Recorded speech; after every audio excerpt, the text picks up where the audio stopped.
Alhamdulillah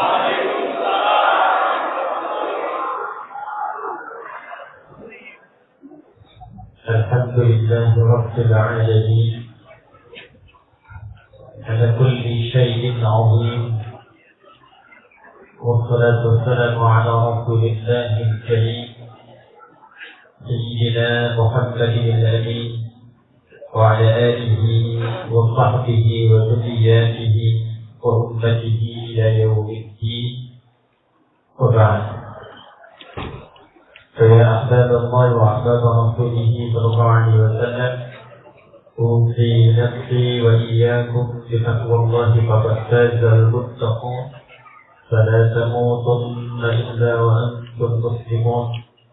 وقال تعالى يا أيها الذين yang kita hormati, kita muliakan Sahibul Bait, baik dari DKM, keluarga besar di kompleks Bersubhana Subran, yang kita hormati, kita muliakan para tokoh, para ulama yang mungkin bergabung dengan kita saat ini. Juga spesial kita lihat juga ada dari bapak-bapak TNI, dari Polri juga, dari Kodim wilayah Tangerang ini, bapak juga Polres, kita doakan semoga dimudahkan dalam tugas dan diberkahi oleh Allah Subhanahu wa Ta'ala. Bapak Ibu sehat? Insyaallah. Alhamdulillah. Saya ini kayak pulang ke rumah.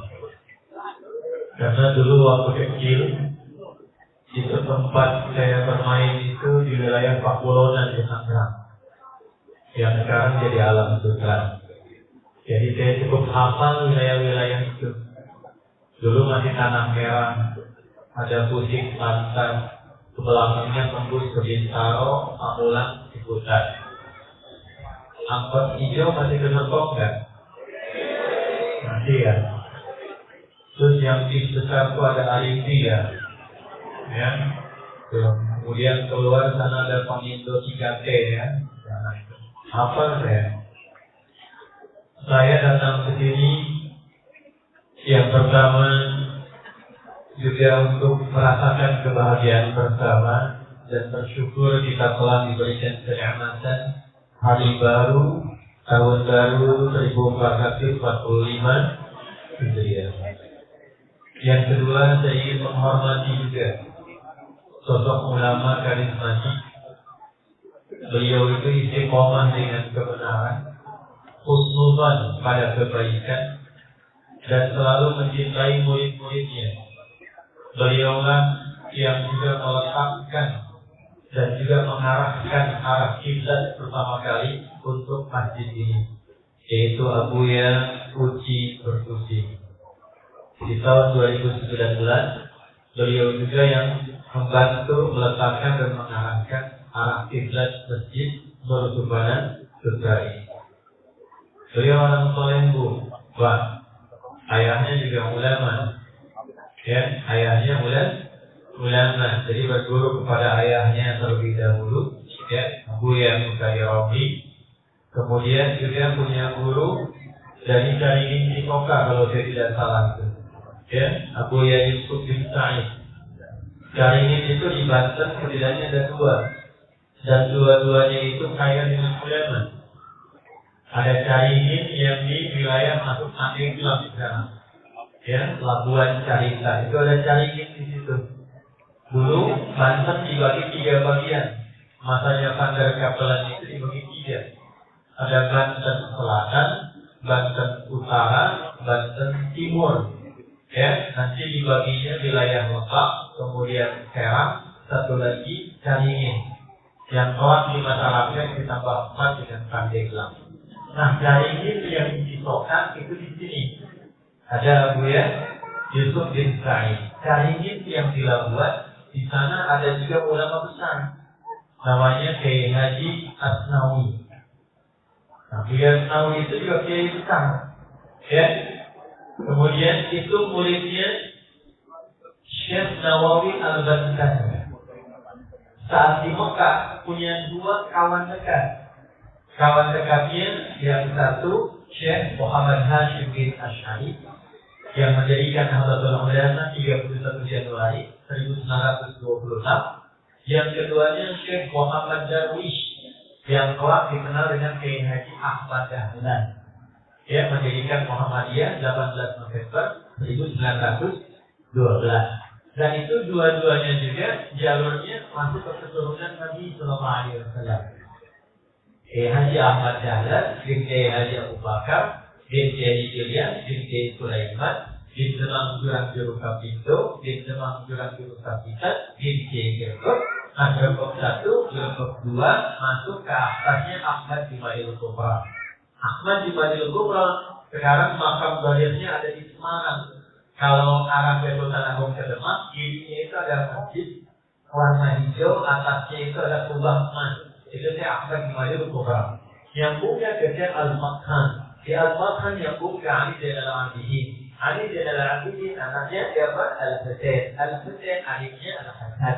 Al-Hasan anaknya siapa? Ali bin Abi Thalib radhiyallahu ta'ala anhu. Suaminya Fatimah Az-Zahra bin Rasulullah Muhammad sallallahu alaihi wasallam bin Abdullah bin Abdul Wahid bin Hashim bin Abdul Manaf bin Qutay bin Murrah bin Kilab bin Ka'ab bin Ghalib bin Ijir bin Malik bin Qadar bin Kinana bin Khuzaimah bin Mudrikah bin Ilyas bin Izar bin Mudar bin Ma'ad bin Adnan bin Abdi bin Adri bin Muqawwad bin Namur bin Tariq bin Ya'qub bin Yasjub bin Nafid bin Ismail alaihissalam bin Ibrahim alaihissalam bin Namur bin Abir bin Kinan al-Fahsyad bin Samjid Nuh alaihissalam bin Yaslail bin Matushana bin Kinan bin Adwad bin Sid bin Adam alaihissalam. Ya, nah coba ulangi. Muhammad Hashim bin Asy'ari juga sama, nasabnya nyambung nanti dari Jabal Tinggi atau Sultan Hari Wijaya, nasab ke-23 dari Rasulullah SAW. Ya, Haji Muhammad Hashim bin Asy'ari bin Abdul Wahid bin Abdul Halim, yang dikenal dengan Pangeran Benawa atau Biko Cicil bin Abdurrahman bin Abdul Aziz. Nanti anaknya Raden Maulana Ishaq, ya, anak dari Sunan Giri, ke atasnya sama nasabnya. Kemudian Abu Yas Turtusi itu nanti nasab tarifahnya ajarannya yang fikir Tuan Syekh Abdul Qadir Al-Jilani, termasuk juga nyambung nasabnya ke atas Rasulullah Sallallahu Alaihi Wasallam. Yang ini saya katakan, insya Allah masjid ini didirikan dengan niat yang baik oleh orang yang baik, diarahkan kiblatnya juga oleh ulama terbaik. Dan insya Allah diberkahi seluruh kegiatannya menuju Allah yang Maha Baik. Tidak cukup dengan amin. Ya, kita harus belajar dulu bagaimana mengisi segala kegiatan itu dengan baik. Bapak Ibu sekalian, alhamdulillah sekarang sudah tahun baru. Di hari baru di penanggalan Hijriah 1445 dan semua sudah saling berganti. Ini saya lihat yang dewasa-dewasa, bapak-bapak dulu pernah kecil kan? Pernah kecil ya Bu ya? Pernah kecil. Sekarang berganti tahun jadi besar. Dulu yang tadinya cukup, sekarang Allah kasih kaya. Dulu yang tadinya belum punya jabatan, hari ini punya jabatan. Dulu yang ilmunya masih kurang, sekarang punya ilmu. Dulu belum jadi ibu tuh dipanggilnya tuh, masih dipanggil nama. Sekarang sudah jadi ibu-ibu kan? Anak satu, ibu. Anak dua, ibu-ibu. Cucu satu, cucu dua, sudah berubah. Nah pertanyaannya, setiap perganti tahun itu mau kemana? Apa yang mau dicapai? Harta nambah, makin banyak, makin banyak. Nah dengan makin banyaknya itu tujuannya mau dikemanakan? Hartanya mau diapakan? Yang paling kita pikirkan itu justru yang paling menarik, harta banyak, tapi ketika meninggal cuma dipakaikan 2 kain dan kainnya nggak ada kantongnya.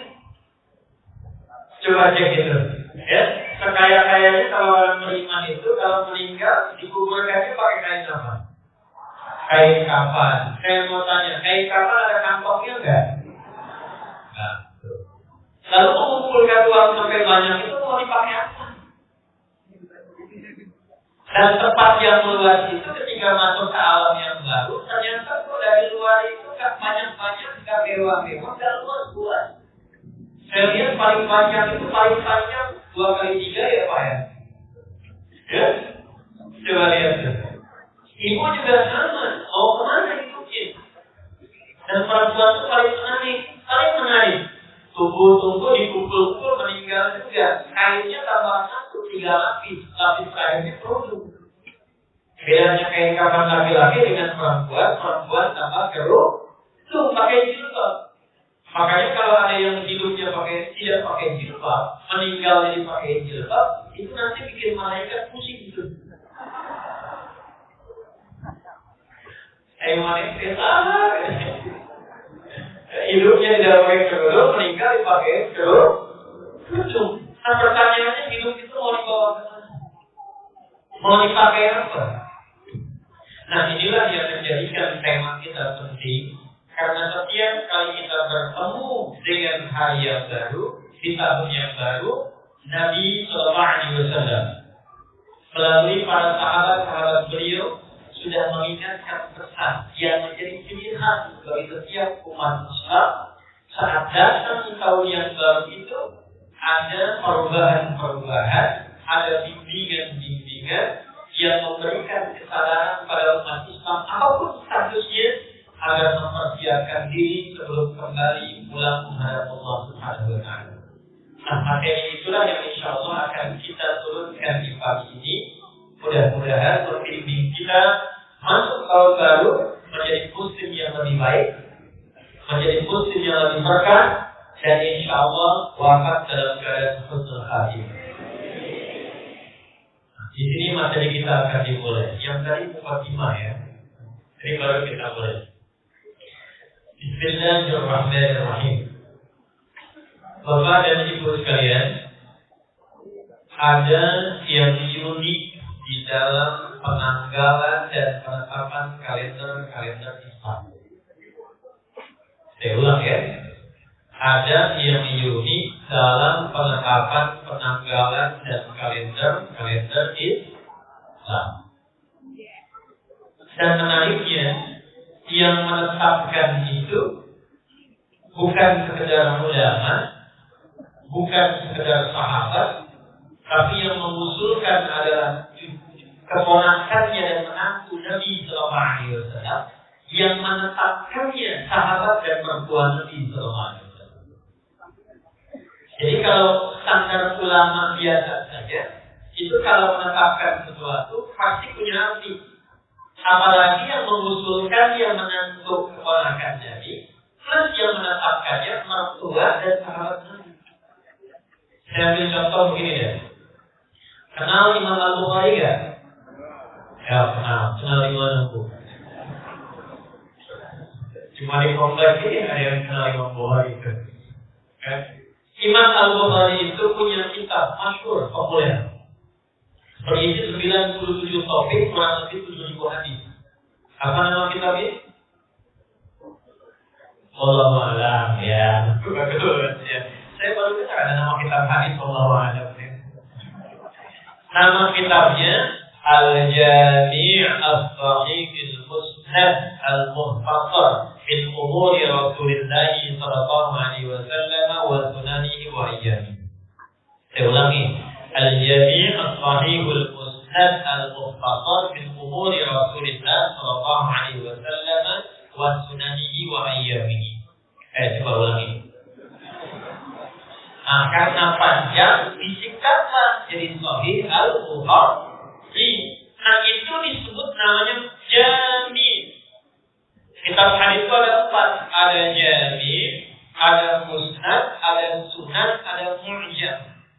Ketika beliau namakan Jami', artinya isinya itu pembahasannya luas. Banyak isinya, banyak tema. Ada 97 tema. Imam Al-Bukhari ingin mengatakan kitab saya ini itu berisi 97 tema. Al-Sahih isinya telah saya teliti, bukan khusus dari karya saya, bukan karena ide saya, tapi semua musnad tersambung pada petunjuk hadis-hadis dari Muhammad SAW. Diteliti oleh beliau dari sipulan ketemu ke Nabi. Nah, dari semua yang dikumpulkan itu, apa isinya? Itu isinya ternyata petunjuk kehidupan dari Nabi selama 24 jam. Dari bangun tidur sampai tidur lagi. Dikumpulkan 7.000 hadis, dibagi 97 tema. Jadi kalau bapak dan ibu misal punya anak pengen pintar, pintarnya nggak sekedar pintar, tapi bersumber dari petunjuk Nabi. Bagaimana pintar yang berkah, cari ilmu yang cepat ingat, tidak mudah lupa, menjadi ulama yang dekat dengan Allah. Maka ditunjukkan oleh Imam Al-Bukhari ini kitab ketiga, topik yang ketiga, namanya Kitabul Ilmi. Ada di antara bapak yang pengusaha, pedagang, bagaimana supaya dagangnya sukses, supaya cepat mendapat keuntungan yang berkah, dekat dengan Allah. Maka dituliskan namanya Kitabul Buyu', kitab tuntunan bisnis dari Nabi SAW. 97 topik. Jadi ulama itu kalau sudah bikin sesuatu, menamakan sesuatu, itu tidak ada yang diberi nama kecuali ada hikmah di dalamnya. Balik ke tanggal. Ini ulama biasa saja, dalam tanda petik ya, itu punya hikmah dan makna. Apalagi keponakan Nabi, sekaligus menantu Nabi, Sayyidina Ali bin Abi Thalib radhiyallahu ta'ala anhu, yang dikenal ahli Quran, ahli tafsir, ahli balaghah, juga ahli matematika. Sahabat Ali bin Abi Thalib. Beliau mengusulkan dalam rapat, yang rapatnya dipimpin oleh mertua Nabi, plus sahabat Nabi yang hidupnya melindungi Nabi, orangnya jenius, sampai Nabi mengatakan, setan ketemu si fulan ini, setannya lari. Setan ketemu antum, setannya senang. Ditiup dan maksiat gitu kan. Ini setan ketemu sahabat ini, setannya yang lari. Saking dekatnya dengan Allah, saking karismanya luar biasa. Hidupnya dengan Nabi, jadi pelindung Nabi, wafat dikubur di samping Nabi. Satu anaknya menikah dengan Rasulullah SAW, yaitu Sayyidah Hafsah radhiyallahu ta'ala anha. Ya, nama sahabat ini adalah Umar bin Khattab radhiyallahu ta'ala anhu.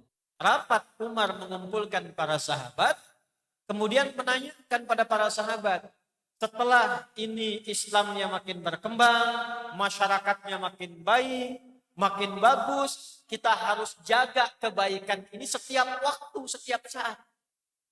Bagaimana cara menjaga ini? Mesti ada pengingat. Supaya gampang diingat bagaimana? Maka tetapkan penamaan kalendernya. Tetapkan nama-nama bulannya. Sehingga setiap ada di bulan itu, masuk kenal kalender itu, semua umat Islam ingat, mesti begini menjadi muslim yang baik itu. Itu sahabat mikirnya sampai ke situ. Maka ada yang mengusulkan, ya Amirul Mukminin, wahai Amirul Mukminin Umar bin Khattab, bagaimana kalau penanggalannya ditetapkan dengan waktu wafatnya Nabi Muhammad SAW? Usul bagus, tapi sebagian sahabat mengatakan, jangan yang itu. Khawatirnya kalau dikenal dengan wafatnya, nanti yang dikenal dengan sedihnya. Alih-alih move on bergerak, masyarakat nanti banyak bersedih. Ada yang kemudian mengusulkan lagi, ya Amirul Mukminin, bagaimana dengan tanggal lahirnya? Maulidnya saja, miladnya saja. Usul bagus, tapi kebagian ada yang berpendapat lagi, nanti larutnya dalam perayaannya saja, mengingat kelahirannya saja, mengingat nasabnya saja. Maka satulah yang kemudian mengusulkan, yang seorang sangat jenius, tadi saya katakan, menantu Rasulullah SAW, yang turunan-turunan anak cucu Nabi, itu tersambungnya kemudian kepada generasi beliau, yaitu Sayyidina Ali bin Abi Thalib radhiyallahu ta'ala anhu. Tuh, apa jadi bengong begini? Ya, tadi kan dibuka sama hadrah kan? Ya thayyibah itu kan. Nah itu kalau digali maknanya itu kembali ke kemuliaan sahabat Ali bin Abi Thalib. Tapi bukan untuk mengkultuskan. Tapi mengambil jalur sanad keilmuannya untuk mempelajari sehingga sesuai dan seperti yang diajarkan oleh Nabi Muhammad SAW. Nah, karena materinya agak serius, saya boleh berdiri ya. Alhamdulillah. Baik. Sekarang saya agak lambatkan sedikit bicaranya karena kita akan masuk ke intinya. Dalam rapat dan penetapan itulah, kemudian sahabat Ali bin Abi Thalib radhiyallahu taala anhu mengusulkan, ya Amirul Mukminin, wahai Amirul Mukminin Umar bin Khattab radhiyallahu taala anhu, saya mengusulkan bagaimana kalau penanggalan kalender dalam Islam ditetapkan berdasarkan hikmah hijrahnya Nabi Muhammad SAW. Hikmah hijrahnya Nabi Muhammad SAW. Apa dasarnya? Tuh, jawab. Wah, berarti penting ini. Gak apa-apa Bu, itu anak-anak memang begitu ya. Dulu saya ngajar, ada anak kecil, itu kami punya kajian malam Jumat. Kalau tiap pekan kurang lebih 10.000 orang datang itu, ada beberapa bawaan. Saya lompat sedikit ya Pak Bu. Itu anak itu lari sana, lari sini, lari sana. Bapak ibunya gelisah. Lalu bapaknya saat lari ditangkap gitu kan. Saya bilang, Pak jangan. Anak lari-lari gak apa-apa. Yang repot bapaknya kalau ngelari-lari. Karena anak itu belajarnya begitu. Ada yang merangkap, ada yang merayap, ada yang lari. Tapi kalau kita mau cek, boleh jadi hafalannya bisa lebih banyak daripada bapak. Begitu saya tanya anaknya, coba apa yang Ustadz tadi sampaikan. Dia ulang dari awal sampai terakhir saya bicara Pak. Anaknya. Yang bapaknya pun gak bisa ngulang. Hanya saya bilang teruskan mainnya ya. Saya kasih posisi tuh di luar sebelah pojok. Jadi anaknya main, anaknya belajar, orang tuanya juga belajar. Jadi ibu jangan khawatir kalau ada anaknya lari, gak apa-apa. Asal ibunya jangan yang lari-lari ya. Balik. Dasarnya apa? Kurang lebih pendapat Sayyidina Ali bin Abi Thalib karena dalam hijrah itu di katanya ada makna dan tuntunan sesuai hadis. Di prosesnya ada hikmah dalam perjuangan dan dalam hasilnya ada pedoman yang menuntun pada kebahagiaan. Kurang lebih demikian.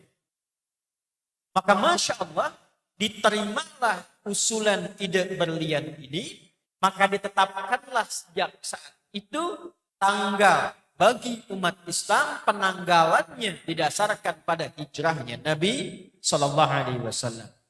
Diikutkan ditambah i di ujungnya. Contoh, saya ingin mengatakan misalnya saya ini ikut kepada nilai Islam.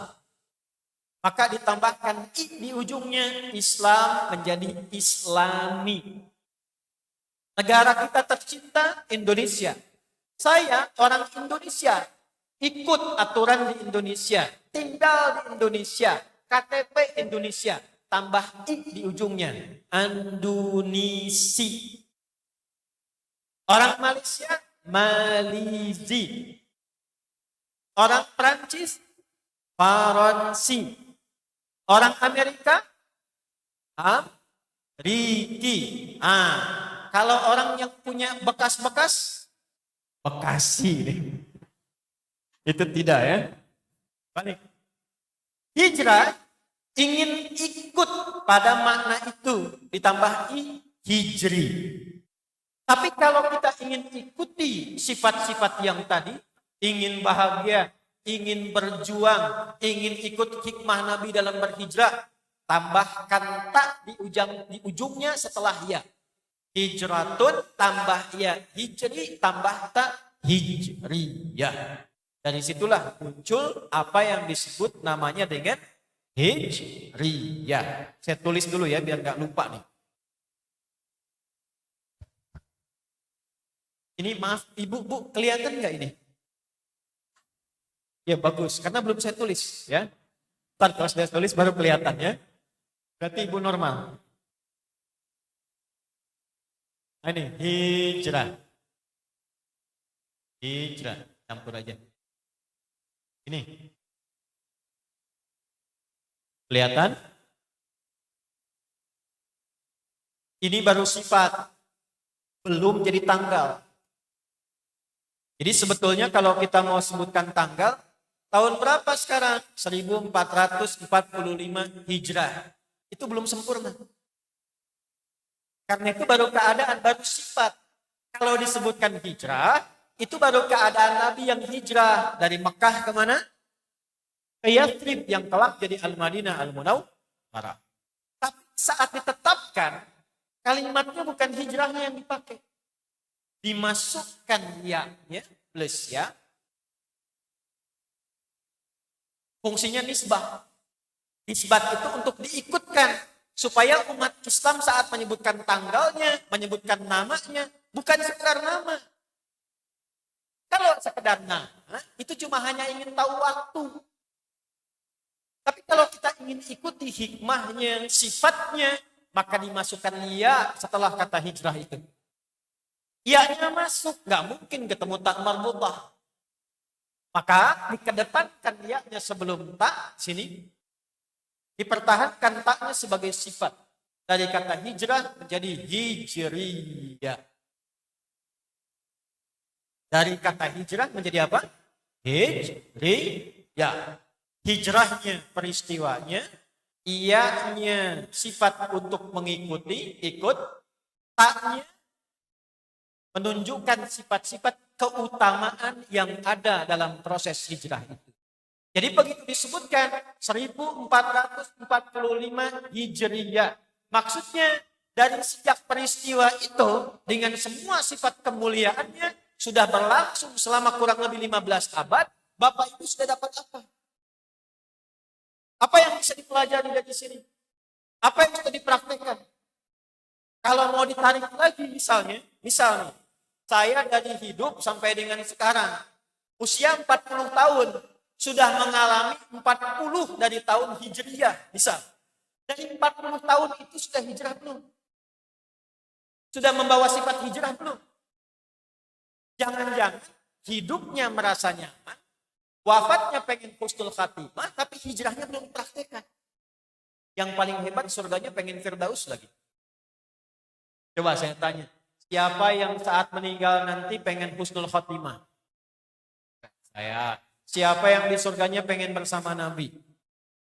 Siapa yang surganya pengen di surga Firdaus? Siapa yang sampai hari ini merasa banyak dosa? Tuh, aneh kan?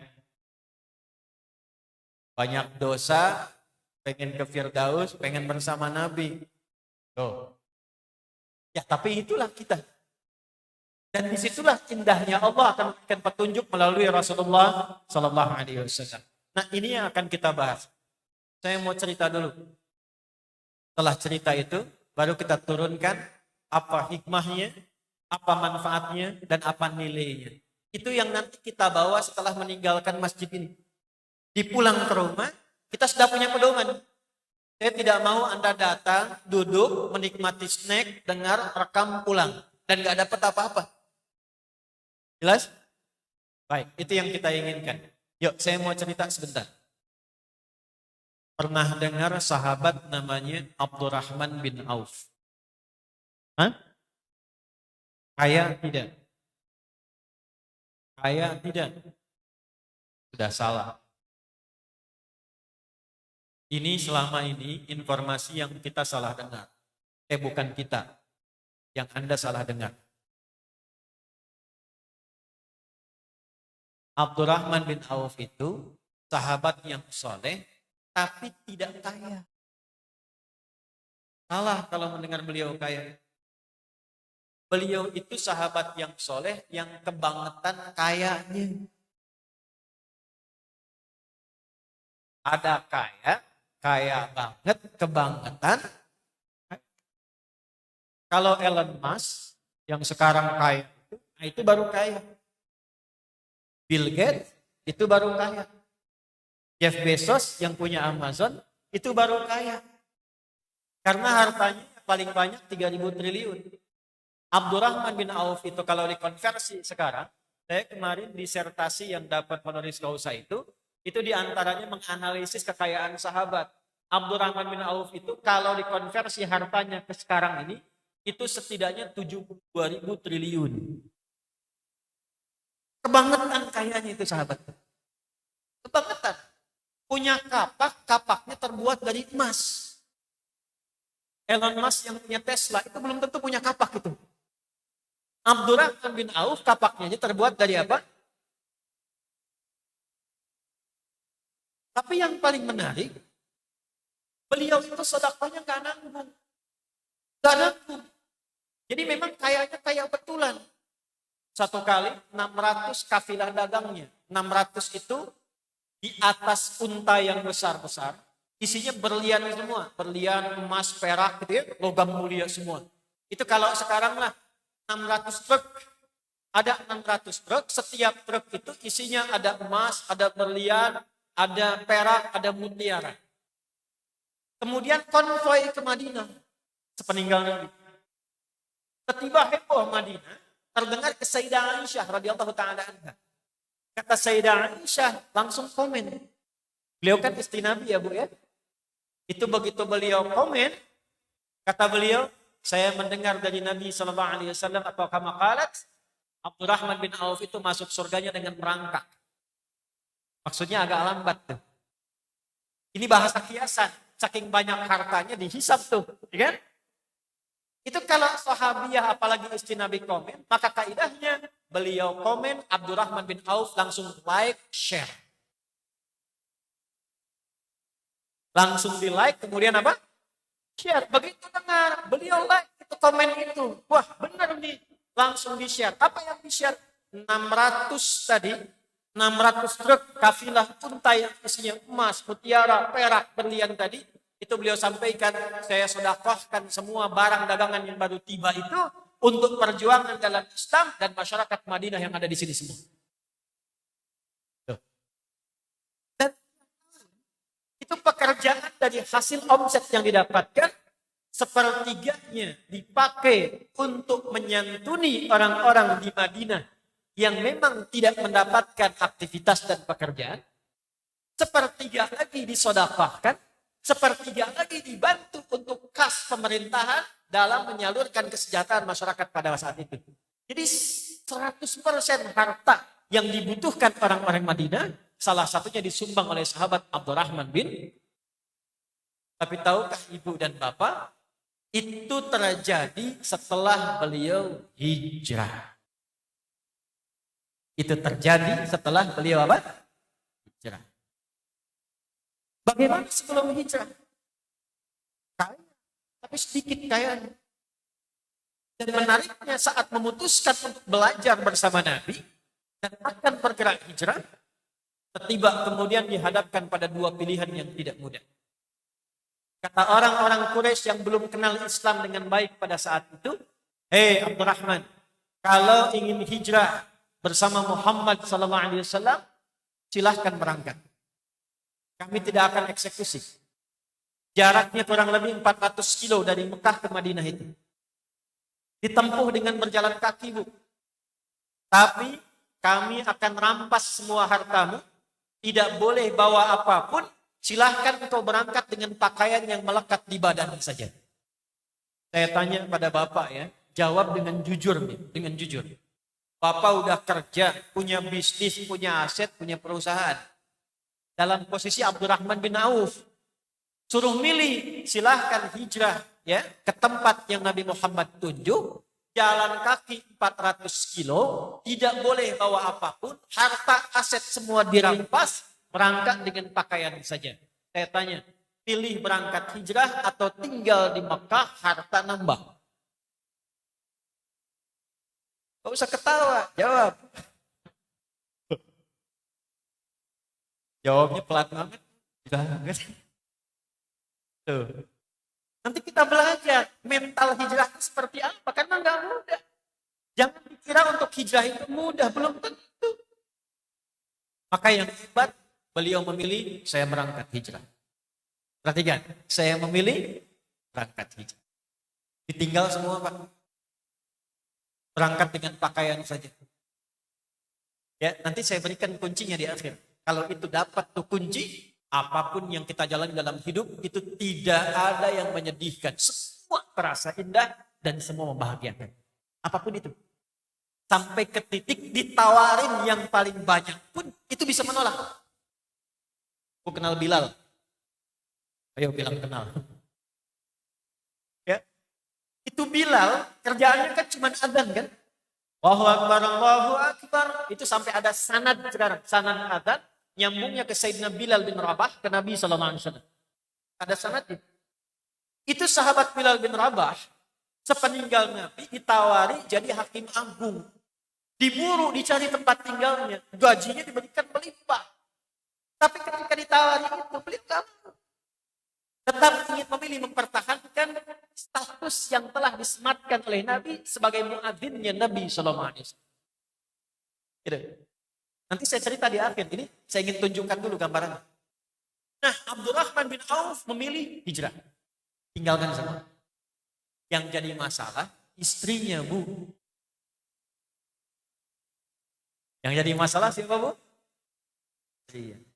Kata orang-orang Quraisy pada masa itu, ditawarkan pada istrinya. Anda mau ikut suami sama status. Hanya boleh berangkat dengan pakaian yang melekat di badan, harta tinggal semua, silahkan berangkat. Belum tentu selamat, meninggal di jalan dalam keadaan melarat. Makanya orang tanya, kenapa gak dieksekusi? Biarin aja. Sebagai contoh kalau hijrah ini akan melarat. Hijrah ini akan sengsara. Hijrah ini gak akan dapat apa-apa. Sehingga mengikut Muhammad semua akan kembali kepada keyakinan semula. Maka apa yang dipilih oleh istrinya Abdurrahman bin Auf? Pertanyaannya sebentar ya Bu. Kata orang-orang Quraisy pada masa itu, kalau engkau tinggal di Mekah, kami akan berikan semua harta suamimu. Engkau diangkat jadi perempuan terhormat. Kalau ingin menikah dengan pria manapun yang dipilih di Mekah ini, kami yang memfasilitasi pernikahannya. Gantian Pak. Kalau ibu ada di posisi istrinya Abdurrahman bin Auf. Pilihan cuma dua. Ikut suami tinggal semua harta. Berangkat dengan pakaian belum tentu sampai dengan selamat dan kehilangan harta benda. Atau tinggal di Mekah, fasilitas lengkap, jadi orang terkaya, janda kaya, bebas pilih laki-laki manapun, nikah difasilitasi. Saya tanya, ibu jawab dengan kuat dan tegas. Ibu ikut suami atau tinggal di Mekah?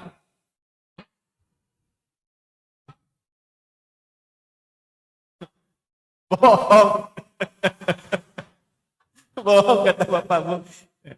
Udah antum diam dulu, ntar ada bagian antum. Diam dulu sebentar. Ya. Saya tanya ibu dulu. Bu, Bu, anggap suami nggak ada ya Bu. Ibu jawab dah. Kalau ibu kesini ada tawaran nih dari kompleks Sufarna nih. Bu, ibu nggak pulang, ibu dikasih rumah di sini, difasilitasi. Kalau mau cari jodoh di sini, kami fasilitasi. Asal ibu jangan berangkat lagi ngaji dengan suami, jangan berangkat ke sana lagi, semua diberikan. Saya tanya, ibu memilih tinggal di sini atau ikut suami pulang? Bohong. Ikut suaminya sambil nyanyi bapaknya tuh, ikut suami. Nah, lihat sini. Ternyata memang ucapan itu tidak seideal pilihan. Istrinya Abdurrahman bin Auf memilih tinggal di Mekah. Belum selesai ceritanya. Kalau selesai saya pamit pulang kan. Sudah pilih tinggal di Mekah. Suami berangkat. Ini yang saya mau cerita Pak. Makanya dari sini nanti bukan hanya ada ayatnya. Tapi ada bab dalam hadisnya yang dengan jenius dikumpulkan oleh Imam Al-Bukhari. Itu jadi bab untuk orang-orang Islam yang mau dagang sampai sukses. Hijrah beliau, singkatnya sampai di Madinah. Dahsyatnya orang Madinah sampai sekarang. Orang Madinah itu ciri khasnya sopan, baik, lembut, dan suka menolong. Dikumpulkan sifatnya dalam bahasa Arab disebut dengan ansor namanya. Ya, ansor itu secara singkatnya sifat yang dalam untuk menolong, saking dalamnya mau berbagi apa yang paling mahal dimiliki. Gitu. Ansor tuh. Kalau ada GP Ansor itu harus punya sifat itu tuh, ya. Balik. Jadi saking dalamnya itu diabadikan di Quran. Surah 59 itu, ayat yang 9 itu ya, sampai dengan 10 itu. Wa yu'thiruna ala anfusihim walau kana bihim khasasah. Itu bisa bantu orang lain walaupun harus berbagi apa yang sekarang dimiliki. Ansar. Jadi orang hijrah itu datang ke Yathrib, kelak jadi Madinah, yang haus dijemput oleh orang yang punya minuman, sifatnya sama.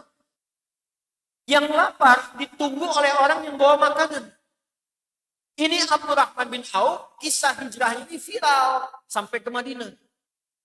Ini pernah kaya, jatuh fakir, hartanya dikuras habis, ditinggalkan keluarga demi hijrah mengikuti pedoman petunjuk Nabi. Sampai kisahnya ke Yathrib, ke Madinah. Dijemputlah oleh orang paling kaya di Madinah pada saat itu. Yang kebun kurmanya paling banyak, hartanya paling banyak. Begitu dijemput, ketemulah dengan beliau itu menawarkan dua hal. Perhatikan. Akhirul karim. Atau kamakala. Saudaraku yang mulia. Sami'tu annaka kunta ghaniyan. Aku dengar kamu ini pernah kaya.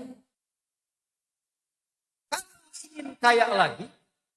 Khudh nisfa mali. Silahkan ambil setengah kekayaan saya. Engkau ditinggalkan oleh istri dan keluarga. Kalau ingin nikah lagi, silahkan pilih perempuan paling cantik di Masjid Madinah ini. Kalau perlu bagian dari keluargaku, aku fasilitasi pernikahan. Allahu Akbar. Gantian ya Bu ya. Gantian. Kan sudah bilang dari awal, bagian antum nanti ada. Kalau antum di posisi Abdurrahman bin Auf, datanglah ke Madinah, taruhlah datang ke sini nih, ke Suparman. Ditawari, Pak, Bapak pernah kaya. Kalau pengen kaya lagi, ambil setengah harta saya. Kalau pengen nikah lagi, pilih yang paling cantik di sini, saya fasilitasi. Pertanyaan saya, antum terima atau tidak ditolak sama sekali? Makanya saya kasih tawaran, diterima atau tidak ditolak sama sekali. Sebab wajah itu pasti begitu jawabannya. Percuma Bu nawarin ditolak. Jawabannya pasti diterima. Tapi yang mahal ini nih huruf taknya. Beliau tahu kalau Nabi perintahkan itu pasti Allah yang minta. Kalau Allah yang minta, Allah itu punya sifat maha baik, maha kaya, maha segalanya. Jadi apapun yang kita kerjakan dengan sifat semua itu pasti Allah berikan. Jadi kalau paham di dalam dirinya ada Allah, saya punya Allah, maka hilang semua bandingan-bandingan dunia itu. Saya punya Allah, Allah maha kaya. Kalau saya ikuti petunjuk Allah, Allah pasti akan berikan yang lebih daripada apa yang pernah saya dapatkan. Karena merasa punya Allah. Itu yang mahal. Itu yang ada. Ini mau tak-atik ya, karena saya kajiannya di ilmu bahasa Arab. Itulah sebabnya kenapa kalimat Allah di ujungnya nggak pakai titik dua. Bukan tak marbutoh, tapi ha. Karena mengumpulkan semua sifat-sifat kebaikan. Sedangkan manusia sifatnya terbatas. Paling-paling kalau mau nasi sekali dua kali, setelah itu perhitungan. Tuh titik dua. TKM nih. Ada jamaah kesini Pak, tolong dibantu Pak. Butuh 1 juta buat pulang. Angkot gak masuk sini bisa. Dibantu gak? Sekali. Datang lagi. Dibantu lagi gak? 2 titik. Pak. Sifat. Tapi kalau semua diarahkan kepada Allah dan punya keyakinan yang kuat, itu luar biasa. Maka yang menyambut tadi di Madinah, menduga begini, ini orang pernah kaya. Gaya hidup orang kaya jatuh fakir pasti beda. Sudah rumus. Makanya hukum Pascal itu di fisika ya. Dulu kalau ingat belajar fisika sebelum ke Pascal kan ada persamaan gaya ya. F1 sama dengan F2. Gaya gerak sama dengan gaya dorong. F1 sama dengan F2. Kalau saya bicara pelan, F1 keluarnya pelan. Saya kencang, keluar kencang. Dibawa ke rumus kekayaan. Orang itu bergaya, bersikap sesuai dengan hartanya. Kalau hartanya cukup sedikit, naik kendaraan, keluar, nunduk, tawadu, sedekah, bayar. Tampilan seadanya. Semakin tinggi, semakin banyak. Baju sudah berubah. Jalan sudah lain. Keluar dari mobil, sudah nggak bisa buka pintu mobil. Udah beda. Ya. Itu bab gaya, normal. Nah cuma nanti babnya belum selesai. Di fisika itu ada F berbanding lurus dengan P. Hukum Pascal namanya. Gaya berbanding lurus dengan tekanan. F banding lurus dengan P. Gaya berbanding lurus dengan tekanan. Semakin banyak gaya, semakin tertekan hidupnya. Orang kaya yang banyak gaya, kemudian kekayaannya hilang. Tapi gaya harus dipertahankan. Itu yang menjadikan hidup tertekan. Mobil kayak yang bagus, padahal minjem. Ya kan? Pakaian pakai emas, sampai 2 kilo, padahal imitasi. Ya kan? Dikumpulkan untuk apa? Bukan ingin mempertahankan kayanya, mempertahankan gaya. Nah, yang kaya di Madinah ini mengira Abdurrahman bin Auf jatuh fakir, takut hidupnya susah. Maka apa kata beliau? Perhatikan kalimatnya. Jazakallahu khairan. Atau kama qala. Semoga Allah berikan pahala berlipat pada Anda. Tunggu dulu, jangan langsung amin begitu. Ini adab, kalau ada orang berbuat baik, sekalipun hanya mendoakan, maka balas dengan kebaikan. Adab dalam Islam begitu. Kalau ada orang mengatakan jazakallah, terima kasih banyak, bukan sekedar terima kasih. Maksudnya, terima kasih atas bantuan kebaikan Anda. Saya mungkin gak bisa balas, tapi Allah yang maha segalanya, insya Allah membalas lebih baik daripada itu. Itu artinya jazakallah. Kalau perempuan, Bu, pakai ki di ujungnya. Jazakillah. Apa? Jaza? Itu kalau ke perempuan. Kalau ke laki-laki, jazakallah. Jangan salah.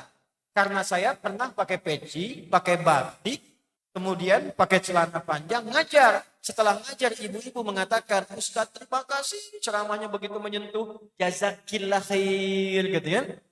Saya pikir saya nggak pakai mukena gitu. Ke laki-laki apa, Bu? A. Ke perempuan? I. Jazakallah khair. Arini ainal aswaq. Terima kasih atas tawaran Anda. Cukup tunjukkan kepadaku di mana pusat bisnisnya. Di mana pasarnya. Maka yang Nabi ajarkan kepada Abdurrahman bin Auf adalah nilai-nilai hijrah.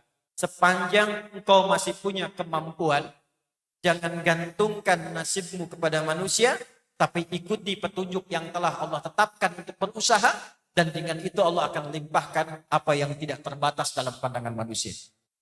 Maka jadilah itu. Nah, ini yang akan kita keluarkan. Apa yang diajarkan oleh Nabi lewat peristiwa hijrah itu? Apa poin-poin yang bisa kita keluarkan sehingga lahirlah seperti Abdurrahman bin Auf, Utsman bin Affan kalau dagang, Ali bin Abi Thalib, Abu Hurairah kalau di ilmu, Bilal bin Rabah kalau di bab pekerjaan, Ammar bin As kalau diplomasi, Khalid bin Walid kalau di TNI, kalau di kepolisian. Muncul orang-orang hebat yang sampai sekarang namanya dikenal, dan mohon maaf sekali lagi, semua apa yang mereka kerjakan jadi kurikulum yang dibahas sampai dengan sekarang. Jadi kalau saya ngajar sekali TNI, Polri, saya cerita, kenapa Jenderal Sudirman yang dipilih itu? Bagaimana kepribadian Pak Hugeng yang luar biasa itu? Itu ada nasabnya, ada jalurnya.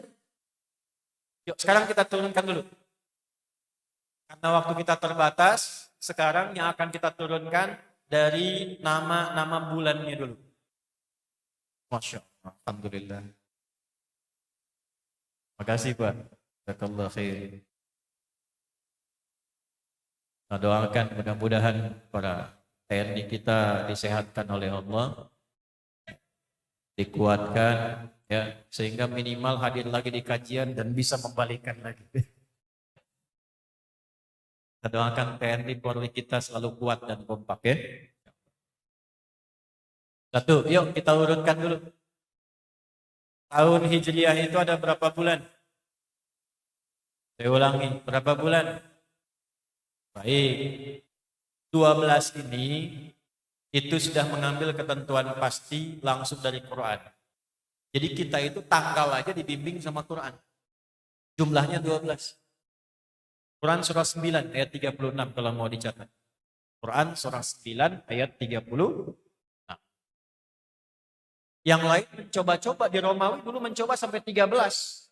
Ternyata nggak seimbang, balik lagi 12. Cuma di Islam yang dari ngaji Qurannya langsung ditunjukkan setahun 12 bulan. Inna iddatash syuhuri indallahi 12 syahran fi kitabillah. Yauma khalaqas samawati wal arda minha arba'atun hurum. Jumlah bilangan bulan itu kata Allah telah aku tetapkan sejak mencipta langit dan bumi. Kalau ingin teratur, ingin ideal, sesuai dengan perjalanan hidup, setahun itu 12 bulan. Setahun berapa bulan? 12 bulan. Dan dari 12 ini, aku tetapkan, kata Allah, ada 4 bulan yang spesial untuk berlatih. Minha arba'atun hurum. Maka dari penetapan tahunnya, ngambil dari peristiwa Hijriah, bulannya 12. Yang 12 ini diberi nama. Namanya sebetulnya sudah ada sebelum Islam. Sama. Tapi dipertahankan dan diganti nama-nama maknanya dengan nama-nama Islami sebagai bimbingan dalam kehidupan. Yuk, kita sebutkan satu-satu. Bulan pertama yang hari ini, bulan apa namanya? Tuh, kan? Hari pertama, nyebut pertama sudah salah. Saya ulangi. Nama bulan pertama namanya apa? Makin kecil. Tadi kencang. Muharram. Salah juga. Sekali lagi yang ketiga nih. Namanya apa? Oh. Ibu tuh. Namanya bukan Muharram. Namanya bukan Muharram. Asal namanya Al-Muharram. Pakai Al. Gak pakai O. Oh. Al-Muharram. Saya tulis ini. Satu. Pakai Al dulu. Saya pakai bahasa Arab aja ya. Al-Muharram. Ini Al-nya saya buletin. Nanti kita terangkan. 2 bulan apa? Bulan Safar. Baik, 2. Safar. So good. 3 bulan apa? Rabi'ul Awwal. Baik, Rabi'ul Awwal. 4 bulan apa? Bukan Rabi'ul Tsani, tapi Rabi'ul Akhir. Kalau Tsani, nanti ada Tsalits, ada Rabi'. Ya, tapi disebut Rabi'ul Akhir. Rabi'ul Akhir. 5 apa? Yang tahu saya kasih hadiah. Angkat tangan. Jumadil Ula. Ya, salah. 100.000. Ya? Rajab. Salah banget. 200.000. Jumadil Akhir. Ya, salah. 300.000. Jumadal. Ini dia. Salah. 500.000, terakhir lah, Bu. Iya, Ibu, iya yang salah lagi. Terakhir banget 1 juta. Ya, Syawal, ini dia. Keluan tuh. Bulan 10, baru 5 udah 10. Udah pengen lebaran aja. Dan bukan Jumadil Awal, bukan Jumadal Awal, bukan Jumadil Ula, yang benar Jumada. Jumadal Ula. Sejuta hilang. Jumadal Ula. Ntar saya terangin, kalau Jumadi itu orangnya. Ya, Jumada itu keadaan, ntar saya terangin. Ya. Yang keenam, gak ada hadiahnya. Ya. Jumadal akhirah. Jumada al-akhirah. 7? 7 apa? Rajab. 8? Sya'ban. 9? Ramadan. Masya Allah. 10? Mana tadi itu? Nah ini baru 10 nih. Udah puasa bolong-bolong, Syawalnya pengen duluan. 11? Betul? Nah, ibu deh. Salah. Terus ribu.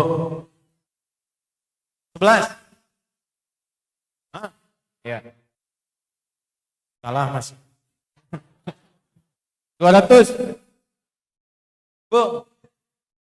Salah. Udah, waktunya mau habis. Yang benar itu Dzulqa'dah. Tapi bisa disebut Dzulqa'dah. Terus. Gak usah tepuk tangan. Di masjid, mas tolong mas. Tolong.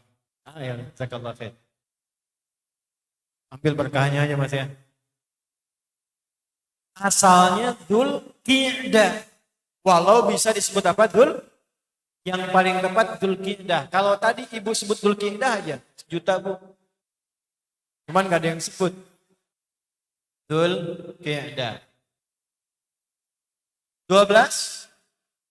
Alhamdulillah. Ibu giliran gak ada hadiahnya betul bu. Itulah itu. Sudah, bismillah. Lihat sini. Ini yang paling penting. Ya, kita jauhi canda dulu, kita fokuskan ke sini.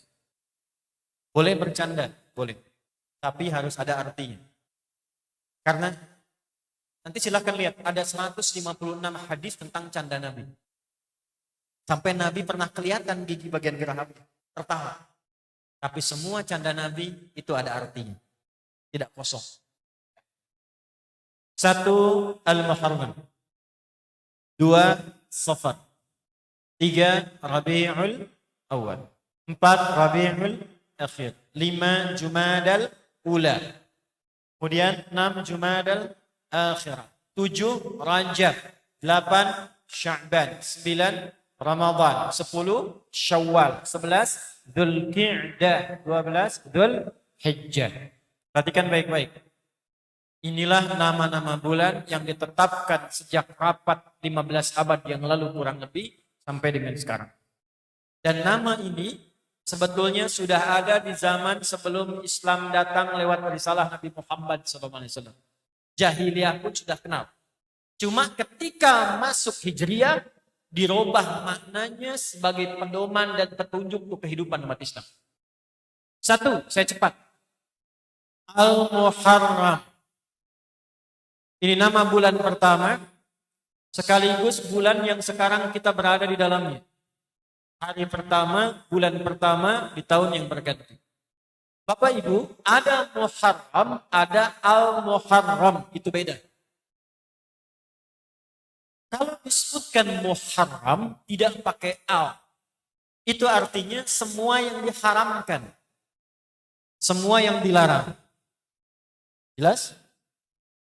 Hukumnya disebut dengan haram. Perbuatan disebut dengan muharram. Korupsi dilarang tidak? Berarti korupsi itu muharram. Hukumnya haram. Bu, ghibah haram tidak? Dilarang tidak? Artinya membicarakan orang lain, bergibah pada orang, itu muharram. Hukumnya disebut dengan haram. Ini maaf saya tunjuk ke ibu ya bu ya. Bu gitu ya. Bukan berarti ibu suka gibah, bukan. Ya. Tapi potensi ngobrol itu ada pada ibu. Itulah sebabnya kenapa perempuan disebut apa namanya dalam bahasa Arab? Bukan. Perempuan itu kalau sendiri namanya mar'ah. Tapi kalau banyak kan namanya berubah menjadi nisa. Di An-Nisa itu bukan perempuan. An-Nisa itu perempuan-perempuan. Mar'ah itu apa kalau sendirian? Mar'ah itu dari kata muru'ah. Artinya sosok yang ingin tampil indah, tampil terhormat. Makanya wajar kalau ibu-ibu itu ke pengajian punya seragam. Ya kan? Kemudian segala sesuatu pengen tertata rapi, indah. Itu wajar. Karena mar'ah. Tapi kalau banyak kan jadi nisa. Nanti ada Quran surah keempat An-Nisa, khususnya ayat 34. Kenapa disebut nisa?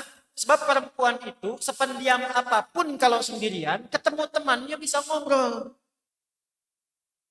Dan kalau sedang ngobrol, kadang-kadang yang diobrolkan apa yang seharusnya ditutup, bukan dibuka.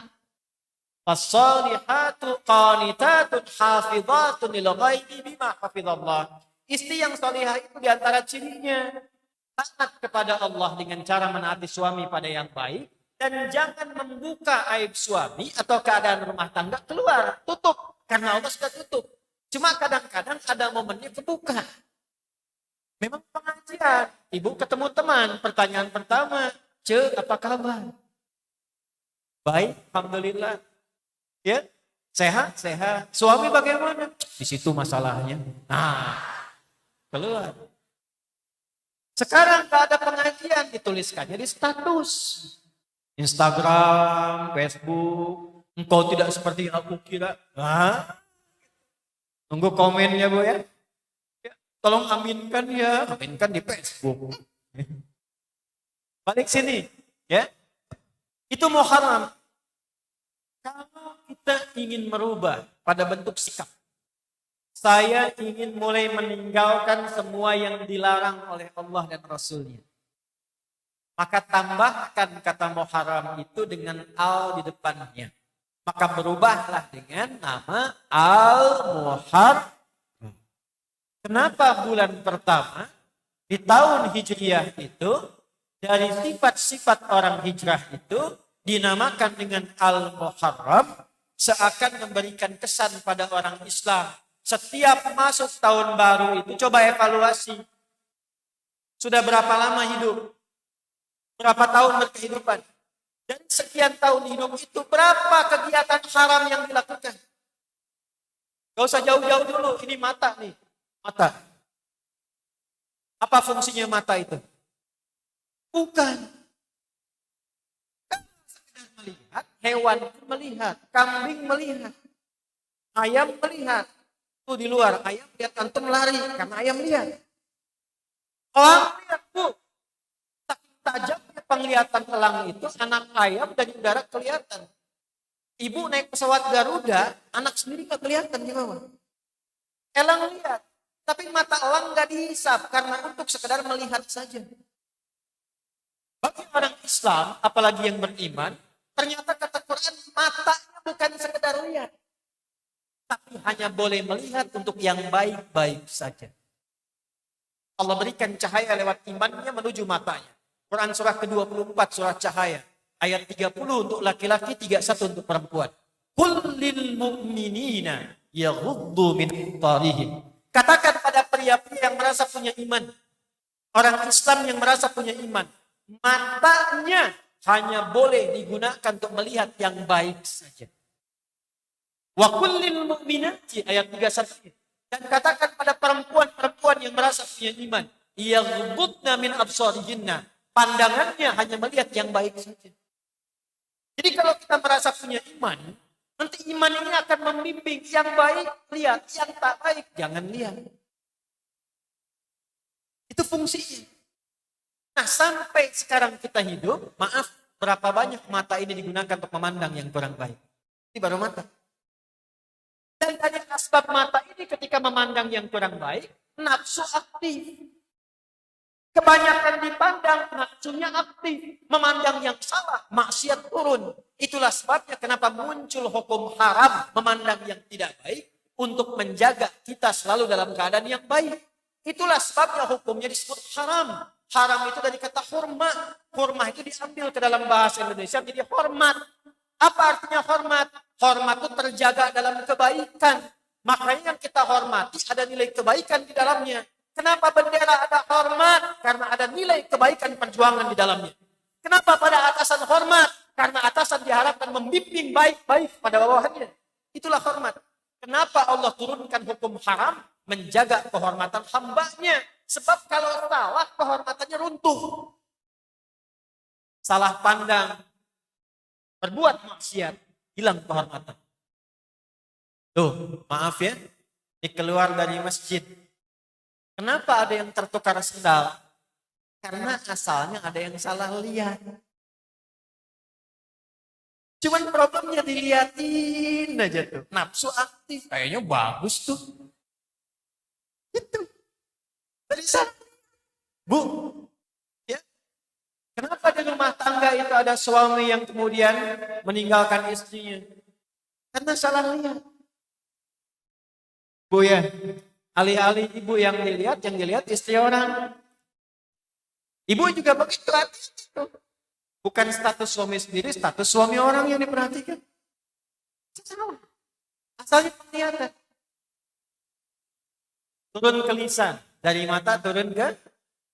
Jangan ke hati dulu, Bu. Lisan. Berapa kali lisan salah bicara? Saya mau tanya. Kalau orang bertengkar itu umumnya yang salah apanya dulu? Lisannya. Ibu suami, ya, ada suami ibu dengan istri. Tuh, lihat. Kan rumusnya kalau ada yang kurang, pasangannya cari yang baik, yang lebihnya. Cari lawannya. Istri sedih, suami datang dengan kegembiraan. Suami cemberut, istri datang dengan senyuman. Itu lawannya. Itu di Quran rumusnya begitu. Kalau lawan dipakai, rumah tangga sakinah. Tenang dulu, mawadah belakangan. Kalau tenang, mawadah berapapun bisa diterima. Istri bawa 100.000, alhamdulillah. Suami pulang bawa 50.000, alhamdulillah. Karena ada sakinah. Tapi kalaupun suami bawa 50 juta, nggak ada sakinah, rumah tangga nggak enak, Bu. Saya tanya sama ibu, ibu pilih mana ya? Saya tetapkan dari awal, nggak ada pilihan ketiga ya, cuma 2. Ibu pilih mana? Kaya tapi gelisah, atau miskin tapi tenang? Anggar.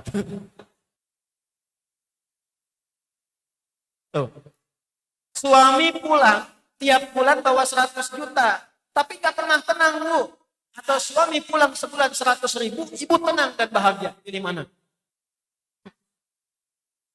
100 juta tenang deh. Itu kuncinya sakinah itu tenang. Sakinah itu nyaman. Nah, bagaimana mendapatkan nilai-nilai kebaikan, ketenangan, kenyamanan itu? Balik rumusnya ke sini. Ternyata asalnya apa? Al-Muharram. Yang kurang baik itu dijaga. Rumus di rumah tangga apa? Ketika menemukan pasangan dalam keadaan yang kurang baik, suami jangan eksplor, cari yang baiknya. Itu sebabnya dipasangkan karena di sisi satu dengan yang lain saling melengkapi. Itu sebabnya ibu dipasangkan dengan suami ibu sekarang, bukan suami orang. Karena kekurangan di ibu itu kelebihannya ada di suami ibu sekarang, bukan di suami orang. Betul. Bapak juga begitu. Kalau melihat ibu ada kekurangan, kelebihan ada di bapak. Betul. Nah, cara cepatnya cari lawannya. Cari lawannya, pasti akan indah. Nih, cemberut lawannya apa? Senyum. Jadi kalau bapak pulang kerja, nemukan istri sedang cemberut. Mama, Mas, kayaknya kena. Tuh. Terus kasih emas 2 kilo. Oh, itu. Iya, Pak.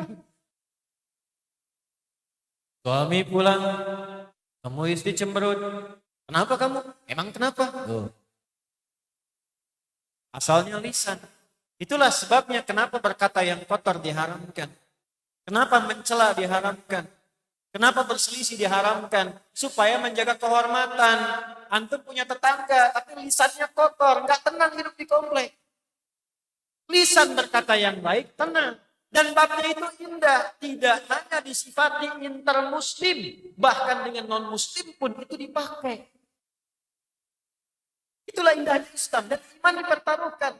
Jadi kalau ada orang Islam berkata kotor, bahkan pada yang non-muslim, pada yang belum beriman, itu imannya pun disoal oleh Allah. Kamu tuh beriman enggak? Bukan sekedar keislamannya. Karena fungsi lisan dibuka dengan kalimat iman dalam Quran. Quran surah 49 sampai 12. Ya ayyuhalladzina amanu. Hei orang-orang yang masih merasa beriman. Alladzina disebutkan 1080 kali dalam Al-Quran. Ya, untuk menunjuk semua tanpa kecuali. Besar, kecil, tua, muda, laki-laki, perempuan. Apapun jabatannya. Ya. Kemudian ya disebutkan 361 kali dalam Al-Quran.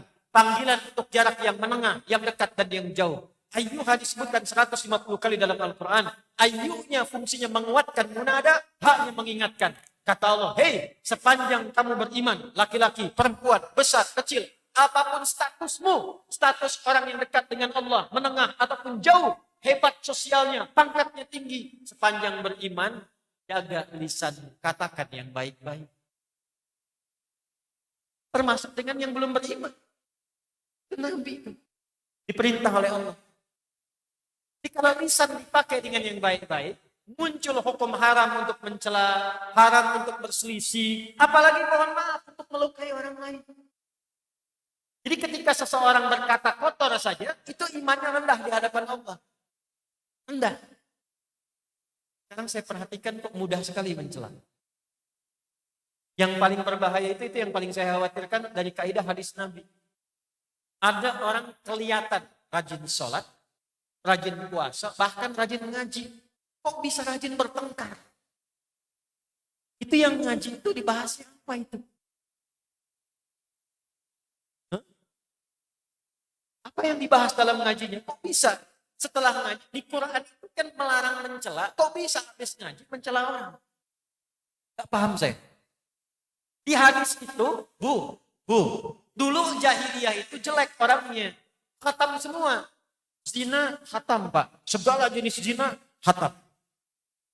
Membunuh, khatam. Membegal, sekampung begal semua. Difat.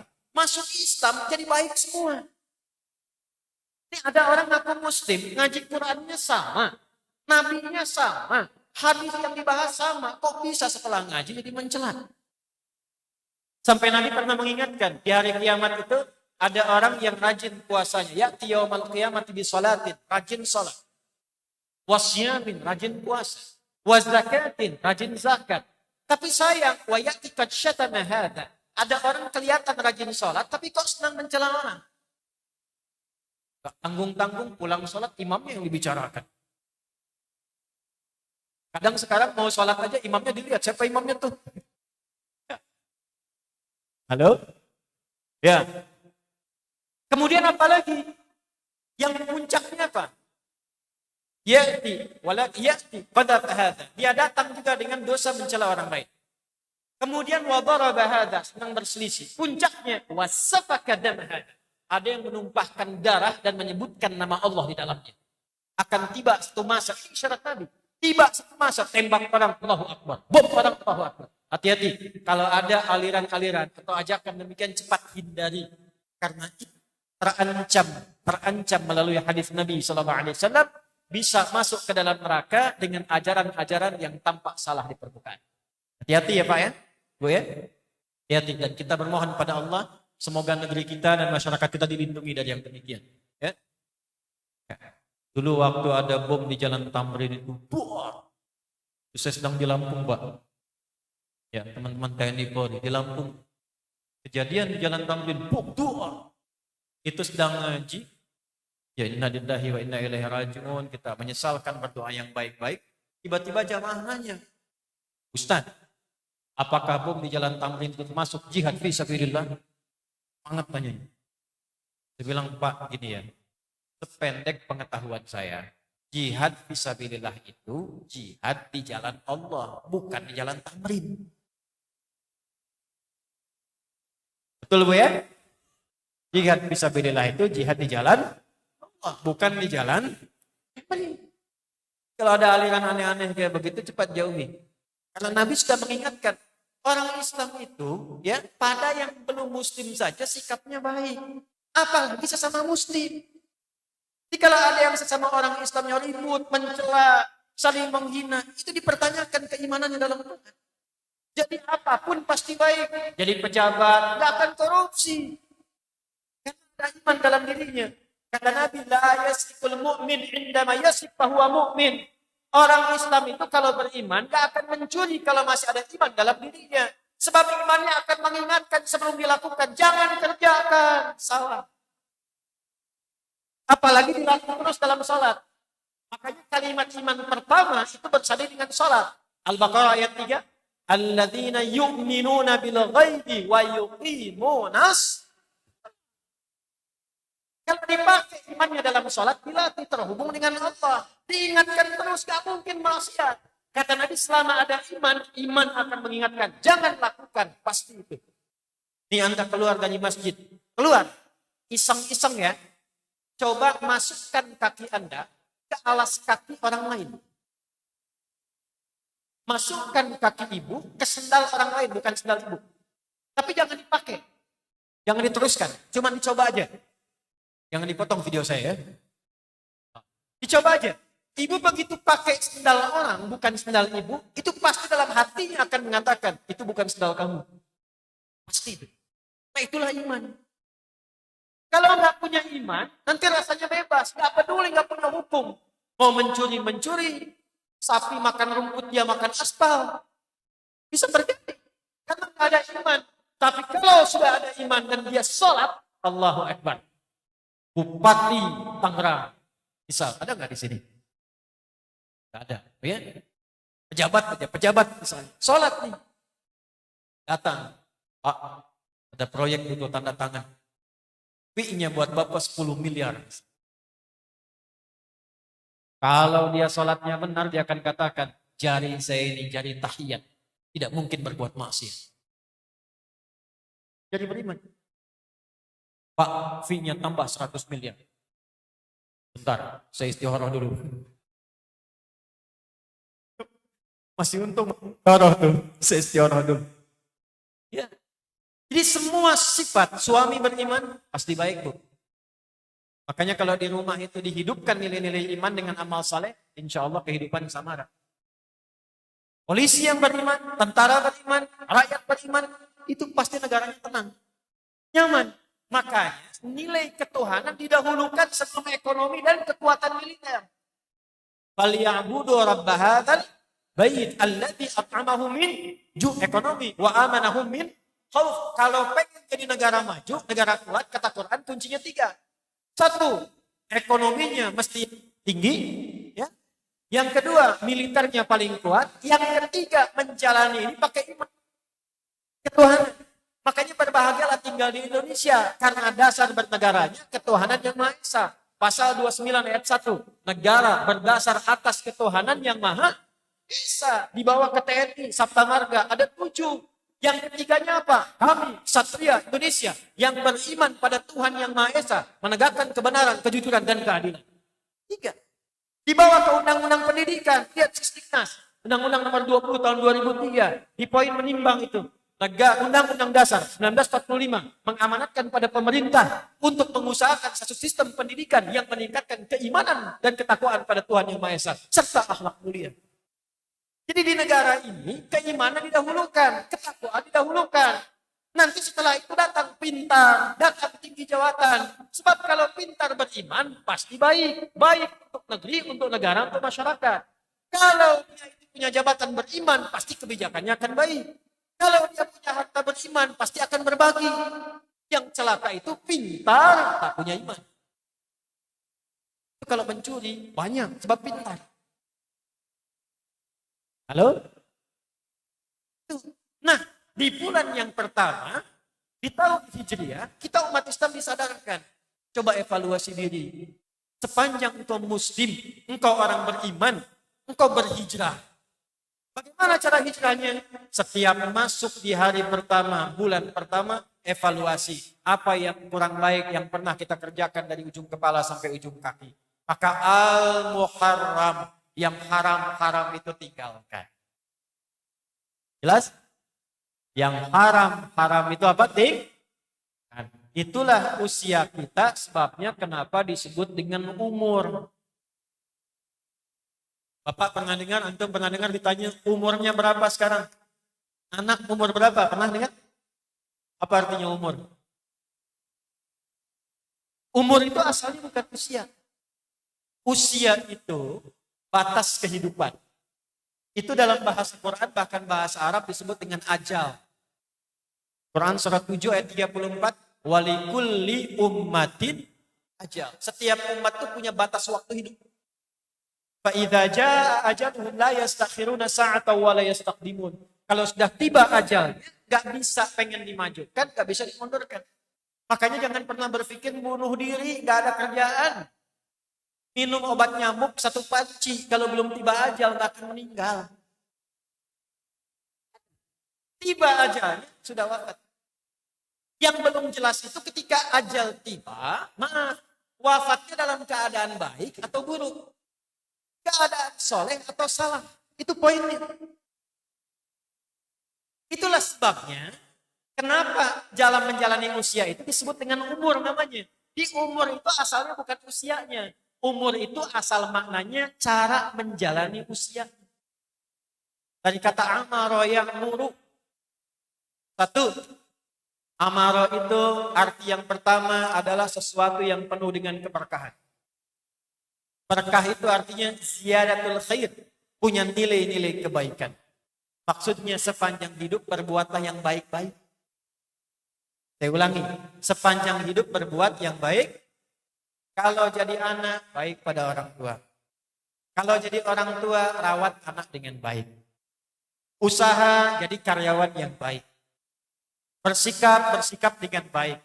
Kalau dijaga kebaikan ini, Allah jaga umurnya, sifat usianya, walaupun dia telah tiada, telah wafat dan meninggal.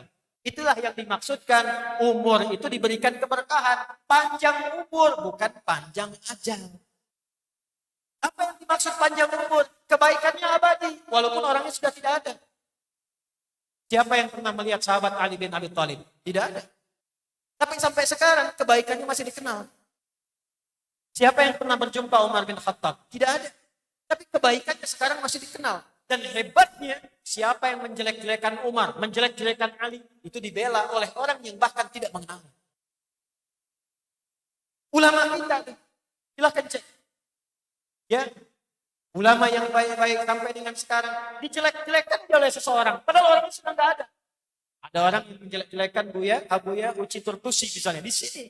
Orangnya sudah tidak ada, walaupun nggak pernah jumpa, dibela marwahnya, dibela umurnya, dibela keutamaannya. Kalau bapak, ibu, saya, kita ingin dimuliakan oleh Allah sampai wafatnya, bersikap baik selama hidup. Tinggalkan yang haram-haram. 2, saya agak cepat. Umur juga berarti sesuatu yang bermanfaat. Maka selama hidup gunakan sebagian tubuh kita ini keseluruhan. Dari ujung kepala sampai ujung kaki mengerjakan segala yang bermanfaat. Lawan kata manfaat, manfaat itu asalnya disebut dengan halal namanya. Lawannya disebut dengan haram. Kenapa disebut dengan umur? Memberikan kesan kepada kita, kerjakan yang halal-halal selama hidup, yang baik-baik, jauhi yang haram. Kadang-kadang kita lupa, harus diingatkan. Makanya setiap tahun muncullah bulan untuk mengingatkan supaya kita sadar dari awal bulan ini kalau ingin jadi baik lagi, tinggalkan semua yang diharam-haramkan. Muncullah Al-Muharram.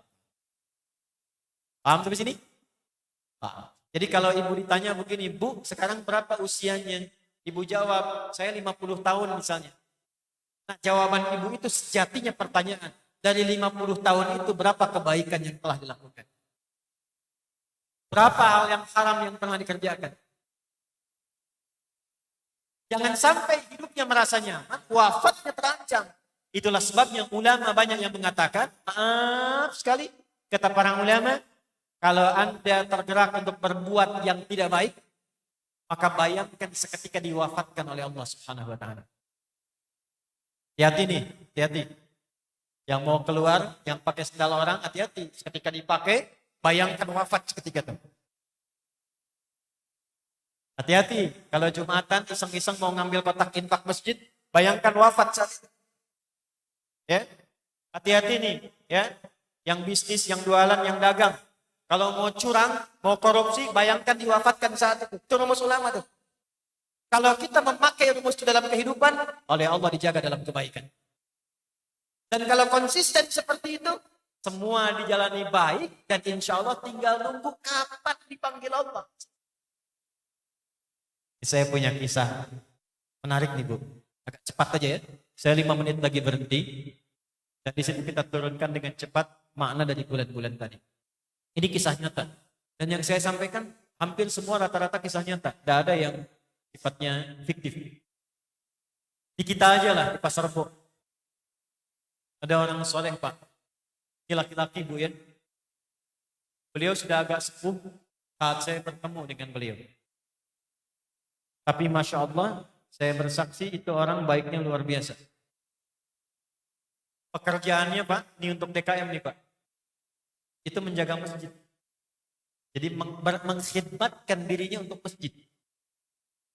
Yang luar biasa, tiba datang orang Qatar ke daerah itu. Entah dari mana, mengatakan, saya pengen merenovasi, membangun tadinya, kemudian merenovasi masjid ini, tapi yang jaga harus Bapak ini. Bayang nggak Pak? Dari Qatar. Tahu Qatar nggak? Lampu merah dikit tuh. Pesawat. Qatar.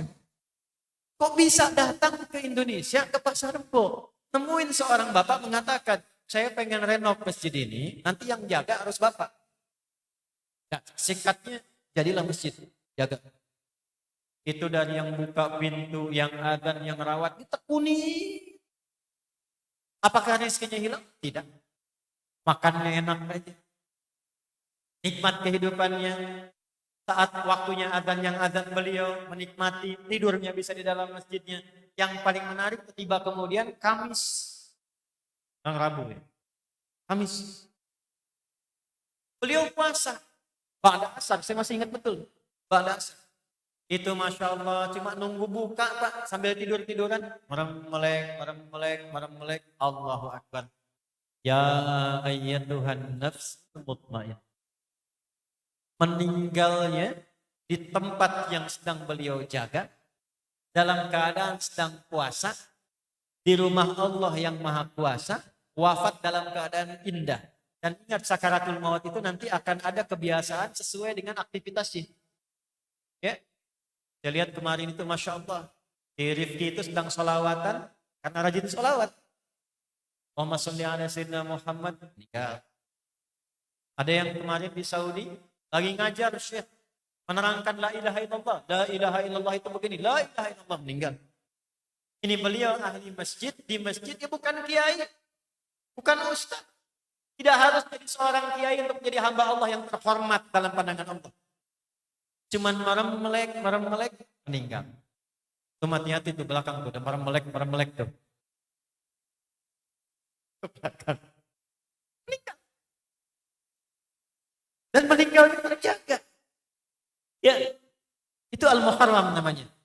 Jadi kalau kita sudah masuk ke bulan ini, bulan Al-Muharram, ini saatnya bulan evaluasi. Makanya rata-rata kan pada muhasabah ya. Karena orang tua kita tuh nggak banyak teori. Ya, nggak banyak teori, nggak banyak cakap, nggak banyak teori. Dan muridnya juga nggak banyak nanya. Jadi begitu disampaikan ulama kita kerjakan, nggak banyak nanya. Dulu itu pekerjaan kita itu masyarakat kan banyak sawah. Kalau pagi-pagi itu ke sawah, mencangkul. Malam-malam tuh ke masjid ngaji. Itu bu. Suami istri kalau lagi marahan tuh, anaknya suruh ngaji. Baca deh, citahu ibu kamu tuh. Ya. Bimbing sama bapaknya. Ya. Mim domah mu. Ka fataka ka. Lam domah lu mu kalu. Anaknya suruh ngaji. Suruh lihat ibunya. Itu masih ngaji. Jadi makanya keadaan tuh enak, tentram, orang nggak banyak maksiat, ya. Sekarang kenapa sedikit-sedikit buka berita nih? Saya setiap hari bangun tidur, minimal saya baca 5 portal berita. Sebelumnya ngaji Quran dulu, baca dulu. Itu 85% isinya sekarang itu maksiat semua, sampah semua. Kalau bukan selingkuh, zina, korupsi, pembunuhan, perampokan, pembegalan, ya sudah apa? Nah paling sedih kalau dapat pelakunya mengaku muslim. Dan paling kesel kalau lagi nyuri nggak pakai peci, pas datang ke persidangan pakai peci. Itu paling kesel tuh. Makanya kalau bisa jangan dipeciin tuh. Ya, Paling sebel tuh lihat perempuan tuh. Kalau sedang maksiat, nggak pakai jilbab. Pakaian minim. Begitu di sidang kok bisa pakai pakaian jilbabnya panjang. Pakaiannya syar'i. Jangan dipotong ya video saya tuh. Tapi itu boleh lah. Itu problemnya. Walaupun itu sebetulnya fitrahnya bekerja. Yang baik itu begitu. Tapi kalau Allah sudah tampakkan dengan kebaikan, kenapa tidak berubah? Ya, terakhir saya tutup Quran surah keempat ayat ke-100. Yuk, ini tawaran terakhir. Mau hijrah? Saya ulangi, mau hijrah? Baik, hijrah itu bukan ikut kelompok tertentu. Bukan ikut pengajian tertentu. Walaupun tagline-nya bagus, hijrah, bagus. Tapi bukan berarti hijrah itu ikut kelompok aliran yang lain bukan hijrah. Bukan begitu caranya. Hijrah itu kembali pada ketentuan Al-Quran dan Sunnah Nabi Muhammad SAW. Yang merangkannya ulama-ulama kita sampai ke kita. Yuk, saya tutup Quran surah keempat ayat 100. Perhatikan kalimatnya. وَمَنْ يُهَاجِرْ فِي سَبِيلِ اللَّهِ يَجِدْ فِي الْأَرْضِ مُرَاغَمًا كَثِيرًا وَسَعًا وَمَنْ يَخْرُجْ مِنْ بَيْتِهِ مُهَاجِرًا إِلَى اللَّهِ وَرَسُولِهِ ثُمَّ يُدْرِكْهُ الْمَوْتُ فَقَدْ وَقَعَ أَجْرُهُ عَلَى اللَّهِ. Ayat ini ada sebagian ulama yang memberikan penafsiran merespon tentang seorang pemuda yang sudah melakukan dosa besar yang banyak. Bunuh orang. Banyak yang dibunuh. Pembunuhan itu satu di antara 7 dosa besar. Yang ancamannya tinggi. Hati-hati nih ya, hati-hati nih. Karena sekarang kayaknya gampang betul ngambil nyawa orang itu. Ini nggak akan dilakukan oleh orang beriman. Hati-hati. Wa may yaqtul mu'minan muta'ammida. Hati-hati. Kata Allah, siapa yang sengaja merencanakan pembunuhan, apalagi pada orang beriman, fajazauhu jahannam, maka dia seakan pesan tempat di neraka jahannam. Khalidan fiha, kekal di dalamnya, enggak keluar kalau enggak taubat. Wa ghadiballahu alaihi, dimarahi oleh Allah, wa la'anahu, dilaknat, wa a'adda lahu 'adzaban 'aziman, dan dijanjikan siksa berlipat kalau tidak tobat. Orang ini sudah banyak membunuh, dosanya luar biasa, tapi itulah Allah di sini indahnya. Selalu diberi kesempatan untuk bertobat sampai ajalnya gorokan. Jadi Allah masih memberikan hak setiap hamba menjadi soleh. Siapapun dia, dosa sebanyak apapun, sepanjang dia punya kewajiban itu hingga nyawanya sampai ditentukan. Karena itu maaf. Saya mengambil hikmah dari ayat-ayat dan hadis-hadis untuk tidak pernah melihat orang lain dalam keburukan. Mohon maaf sekali, seburuk apapun manusia, Allah masih berikan hak untuk jadi baik. Jadi kalau ada orang pernah berbuat salah, memang dia punya nafsu. Tapi karena dia manusia, selalu ada kesempatan untuk kembali menjadi baik. Orang tadi mendapatkan hidayah Allah, dia mencari dan bertanya. Dia datang pada seorang guru. Bagaimana saya ingin berubah jadi baik? Kata guru itu, engkau bisa menjadi baik kalau dibimbing oleh guru si fulan di sana. Karena dia paling paham karaktermu. Nah, inilah adabnya saya sampaikan pada para kiai, para guru, para habaib dan sebagainya, untuk saling menjalin silaturahim antar para masyayikh, para guru. Saling merekomendasikan. Jangan sampai berkata, jangan sampai ngaji dengan si fulan. Ngajinya harus di sini saja, itu musibah. Kalau gurunya kemudian salah menyampaikan dan tidak ada yang mengoreksi, maka gurunya tersesat, muridnya ikut sesat. Yang baik apa? Imam Asy-Syafi'i merekomendasikan pada Imam Ahmad. Imam Ahmad merekomendasikan Imam Syafi'i. Imam Syafi'i merekomendasikan Imam Malik. Imam Malik merekomendasikan Imam Syafi'i. Demikian. Itulah hikmahnya setiap guru diberikan kelebihan satu dengan yang lainnya. Maka kata Syekh yang ini, yang bisa membimbing engkau, Syekh fulan. Singkatnya berangkatlah si pemuda ini menuju tempatnya Syekh fulan. Maaf, di perjalanan meninggal. Di perjalanan meninggal. Karena niatnya ingin berubah. Ibu bayangkan, sudah banyak bunuh orang, bukan 1-2 orang tuh. Ada riwayat mengatakan 99 orang. Ada riwayat mengatakan 100 orang. Sudah pernah bunuh orang, pengen berubah. Tiba di perjalanan dia mengejar mimpi taubatnya itu, dia istighfar. Ya Allah, saya pengen berubah. Ya Allah, saya pengen taubat. Belum sampai ke tujuan, belum bertemu kiainya. Di tengah jalan meninggal. Wafat. Apa yang terjadi? Orang sudah menyimpulkan neraka nih. Neraka nih. Karena yang dilihat dohirnya saja. Dia nggak tahu apa yang diniatkan dalam jiwanya. Dan beruntungnya kita punya Allah yang Rahman dan Rahim. Yang menghisapnya berdasarkan niat. Maka dengan berniat itulah Nabi mengatakan innamal a'malu bin, dan niat itu dengan usaha, dengan sungguh-sungguh dia wujudkan niatnya dengan berangkat walaupun belum sampai ke tujuan. Maka apa yang terjadi? Dihitung jejak langkahnya. Bu, cuma lebih sejengkal. Jadi kalau saya ilustrasikan, ini jarak dia berangkat, ini tempat tujuan. Di tengah-tengah dia meninggal, lebih selangkah ke tempat tujuan. Maka dihitung setiap tapak langkahnya untuk taubat dengan pahala yang menggugurkan dosanya karena jalan ke majlis ilmu itu saja, wafat di jalan, meninggal orang ini, tercatat pahalanya di sisi Allah. Menggugurkan dosanya, punya amalan baru sejengkal, masuk ke dalam surga dengan amalan sejengkal itu. Turun ayat tadi.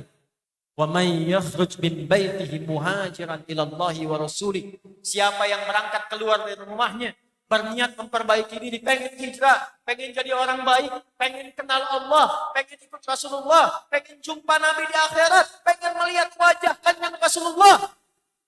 Tiba belum sampai wafat di tengah jalan dia. Faqad waqa ajruhu 'ala Allah. Kata Allah, aku tuliskan dengan niat itu menggugurkan dosa-dosanya, aku terima amal baiknya, aku berikan pahalanya, surga untuk hijrah. Maka dari itu belajar dari sini. Turunlah hadis riwayat Ibnu Majah yang merawikan sahabat Abu Darda.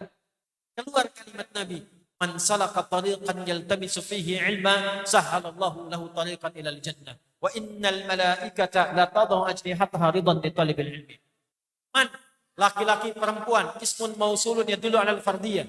Ada laki-laki perempuan terlepas profesinya apapun, ibu enggak, sosialita, Anda yang laki-laki, mau pengusaha, mau pejabat, TNI, Polri, masyarakat biasa, siapapun yang bertekad dirinya ingin berubah jadi baik. Tempat dia tinggal, menempuh perjalanan untuk belajar. Kata Allah, sepanjang dia berangkat melalui lisan Rasulullah, malaikat diperintahkan, bentangkan sayapmu, mohonkan ridho kepada Allah untuknya. Kalau dia berdoa, aminkan. Kalau dia istighfar, aminkan. Kalau dia bermohon, mohonkan. Lalu dengan tobatnya ditutup semua dosanya, langkahnya dihitung, kata Nabi, dengan izin Allah, Nabi menjadi syafaat untuknya yang meringankan langkahnya menuju surga Allah Subhanahu wa Ta'ala. Siapa yang mengundang Anda datang ke sini? Masjid ini hanya cukup untuk 800 orang. Kakak di sini itu hanya sekitar 125 orang atau 135. Jumlahnya muslim mungkin kurang lebih 500 orang. Tapi Anda yang hadir saat ini, snacknya aja disiapkan 1.500 sudah lewat katanya. Pertanyaan saya, siapa yang mengundang Anda ke sini? Ibu jawab betul, Bapak jawab betul. Saya bahkan nggak tahu siapa Bapak. Saya nggak kenal Ibu. Tapi Allah yang memperjalankan Bapak Ibu ke sini. Yang dipilih Bapak Ibu di hari saat ini, pagi-pagi, memang libur. Tapi orang bisa memilih olahraga. Orang bisa memilih santai liburan.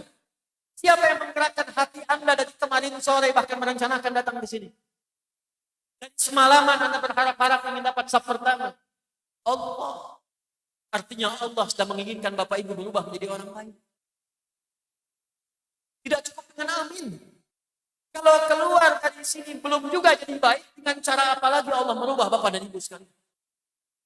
Allah sudah menginginkan itu. Jangan lihat ke belakang. Memang kita manusia. Salah, wajar, ada nafsu. Tapi yang namanya manusia itu ketika salah, taubat itu manusia. Yang salah enggak taubat itu namanya setan. Setan itu salah. Diberikan kesempatan taubat. Malah angkuh. Gak mau taubat dia. Adam itu manusia. Diizinkan salah. Diberikan kalimat taubat. Fatalaqa Adam min rabbih kalimatin fataba alaihi. Adam taubat. Kita anak cucu Adam, disebutkan Bani Adam 7 kali dalam Quran. ya Bani Adam, ya Bani Adam. Tandanya kita mungkin salah. Sayangnya Allah ditutup kesalahan kita. Ibu bapak jangan lihat saya nggak ada salah. Masalah saya. Cuman karena Allah tutup gak kelihatan Pak, Bu. Ini wajah-wajah di depan saya ini. Boleh jadi setiap kita menyadari ada salahnya. Cuman Allah sayang gak dibuka. Dipanggil ke masjid, datang ke sini Nur Sufana. Datang, diberikan hidayah. Dan kita nggak tahu kapan kita kembali dan pulang. Karena itu sebelum kita tutup, kita mencoba untuk bertobat. Kita berdoa pada Allah Subhanahu wa Ta'ala. Kita memohon kebaikan, mudah-mudahan di tanggal 1 di bulan Al-Muharram ini kita dibimbing untuk berbuat lebih baik, dihilangkan dosa-dosanya sehingga kembali menjadi nol. Nol itu bahasa Arabnya sifar. Sifatnya disebut dengan safar. Itulah sebabnya bulan kedua disebut dengan safar. Kalau sudah nol dosanya, muncul amal baiknya, muncullah bunga-bunga kebaikan. Bunga-bunga kebaikan dalam bahasa Arab disebut dengan Rabi'. Pembukanya disebut dengan awal, Rabi'ul Awal. Maka kapanpun berbuat baik, istiqomah. Karena ada saatnya kadang-kadang lupa. Tadinya ke masjid jadi malas, kadang-kadang berakhir. Kita tutup, jangan sampai menjadi Rabi'ul Akhir. Kalau kering lagi, kering. Sehingga harus dicas lagi. Muncul bulan kelima namanya Jumada, bulan kering, musim gugur. Ya. Lalu setelah dicas itu akan berakhir. Jumadal Akhirah, muncul Rajab. Rajab itu bulan untuk mencas kembali, hadir semangat kembali. Jika kita berusaha mencari bekal-bekal kebaikan. Dulu yang dicari air, Sya'ban. Sekarang yang dicari majlis ilmu, majlis-majlis yang baik. Sehingga datanglah Ramadan bulan ke-9 untuk memberikan pencerahan dan pengecasan kepada semua kalangan tanpa kecuali di muka bumi ini. Maka naik kembali semangat kita disebut dengan Syawal. Kalau sudah naik, kita duduk enak-enak, nunggu-nunggu kebaikan. Kita duduk di masjid, di majlis ilmu, sambil mengaji, duduk menunggu kematian. Duduk santai disebut dengan Dzulqa'dah. Sampai datang bulan yang terakhir. Bulan kembali kepada Allah. Bulan kembali merapat yang digambarkan dalam haji. Kumpul di Arafah. Kumpul semua. Mohon syafaat, mohon kebaikan, mohon ampunan. Menjadi hamba yang baik. Melontar keburukan dengan jamarat. Tawaf dalam Ka'bah. Berharap rahmat Allah Subhanahu wa Ta'ala. Sehingga ketika pulang mendapatkan mabrur. Kumpul di Arafah. Kita duduk sekarang berkumpul. Untuk menunggu saat orang pulang dari haji. Kita pun menantikan perkumpulan di Arafah dalam kebaikan. Dalam komando Rasulullah SAW.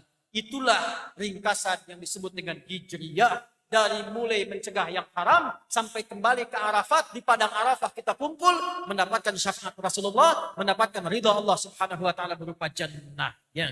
Itulah 12 bulan dalam setahun yang dikalendarkan dalam kalender Hijriyah.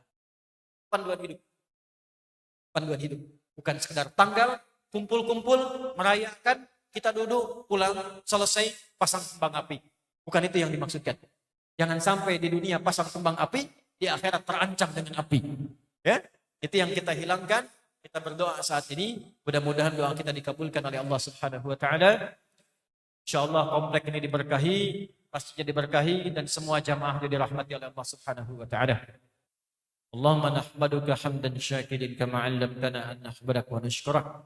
Shalli wa nusallim ala habibikal karim rasulikal mustafa nabiyina Muhammadin sallallahu alaihi wasallam. Rabbana la tada'lana fi maqamina hadha wa fi kulli maqamin dhanban illa ghafartah. Ya Allah, kami mohon kepadamu kalau ada pendosa hadir di lingkungan masjid ini, jangan biarkan dia meninggalkan majlis ini kecuali Engkau ampuni seluruh dosa-dosanya. Allahumma wala hamman illa farajtah. Jika ada satu di antara jamaah kami sedang merasakan kegelisahan, jangan biarkan dia pulang sebelum Engkau tenangkan keadaan hatinya. Allahumma wala asran illa yassartah. Ya Allah, kami mengetahui Engkau Maha mendalami. Boleh jadi ada satu jamaah di antara kami yang datang membawa kesulitan. Mohon ya Allah dengan keikhlasannya dia datang dan belajar, ringankan dan hilangkan seluruh kesulitannya. Allahumma ya Allah wala maridan illa syafaitah. Jika ada di antara kami yang diuji dengan penyakit, mohon angkat dan sembuhkan penyakitnya. Wala dainan illa qadaitah. Jika ada di antara kami yang diuji dengan utang piutang sekecil atau sebesar apapun, mohon limpahkan rezeki kepada mereka ya Allah dan dapat melunasi utang-utangnya. Allahumma ja'al baqiyata hayatina hayatan thayyibah. Ya Allah, mohon bimbing kami untuk menjadikan sisa hidup kami lebih baik daripada hari-hari sebelumnya. Waj'al akhir wafatina husnul khatimah. Dan mohon wafatkan kami dalam keadaan husnul khatimah. Allahumma khafif lisanana naqula kalimat at-tauhid la ilaha illallah. Ya Allah, mohon ringankan lisan kami saat sakaratul maut untuk mengucap kalimat tauhid la ilaha illallah Muhammadur.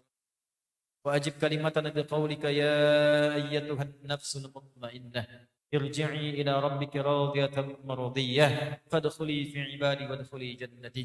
اللهم إنك تعلم يا أرحم الراحمين إن كل عبادك في هذا اليوم المبارك يا الله أتوا إلى هذا المسجد جاهدين سابرين لك يا أرحم الراحمين، فارزقهم يا الله رزقا حسنا طيبا، أمرهم يسرا حسنا يا أرحم الراحمين. Ya Allah, Engkau maha mengetahui setiap hamba-Mu datang ke tempat ini ya Allah dengan mencurahkan tenaga, pikiran, biaya. Mereka menempuh perjalanan yang tidak mudah ya Allah. Maka mohon ya Arhamar Rahimin balas kepada mereka dengan segala kebaikan dengan perkenan-Mu. Mudahkan rezeki bagi mereka ya Allah. Berkahi umur mereka ya Allah. Berkahi kehidupan rumah tangga mereka ya Allah. Dan kumpulkan kami kembali dalam kebaikan ya Allah bersama Rasulullah Nabi Muhammad SAW. Allahumma khfad biladana Indonesia balatan tayyibatan wa tardaha. Ya Allah, mohon berkahi negeri kami Indonesia sebagai negeri yang makmur, negeri yang adil. Wahid sufufana wajidna min tafruqah. Jauhkan kami dari perpecahan ya Allah, dekatkan kami pada persatuan ya Allah. Bimbing para pemimpin kami ya Arhamar Rahimin agar bersikap adil dalam kebaikan yang meringankan hisab mereka di akhirat kelak. Bimbing dan jaga para ulama kami ya Allah agar bersikap ikhlas dalam berdakwah, mencerahkan, menyatukan umat, menjauhkan dari perpecahan ya Rabbal Alamin. Allahumma barik hadzal masjid Nursufana ya Rabbal Alamin. Wa barik ya Allah muamilihi ya Arhamar Rahimin. Ya Allah berkahi masjid Nursufana ini ya Arhamar Rahimin. Berkahi penduduk yang tinggal di komplek ini ya Allah. Berikan hidayah kepada yang belum kenal Islam ya Allah. Tentramkan kehidupan di komplek ini ya Allah. Dan jadikan kehidupan negeri kami, bangsa kami Indonesia ya Allah baldatun thayyibatun rabbun ghafur. Rabbana atina fid dunya hasanah wa fil akhirati hasanah wa qina adzabannar. Wa sallallahu ala nabiyyina Muhammad sallallahu alaihi wasallam. Rabbana atina fid dunya hasanah wa fil akhirati hasanah wa qina adzabannar. Wa akhiru da'wana subhanakallahumma bihamdika asyhadu an la ilaha illa anta nastaghfiruka wa natubu ilaik. Walhamdulillahi rabbil alamin. Jemaah sekalian, saya ucapkan terima kasih atas perhatian. Saya mohon diberikan kesempatan untuk bisa mengakses kendaraan sehingga bisa berangkat ke tempat berikutnya. Insya Allah saya kembali ke Tangerang di sore nanti. Sesi saya 7:30 malam. Sesi saya memang ada Isya. Jadi saya akan kembali merapat dan tolong saya berikan akses karena saya ini akan langsung bersafari dakwah sampai ke Pekanbaru sampai nanti ke hari Ahad. Terima kasih, saya mencintai Anda semua karena Allah. Assalamualaikum warahmatullahi wabarakatuh.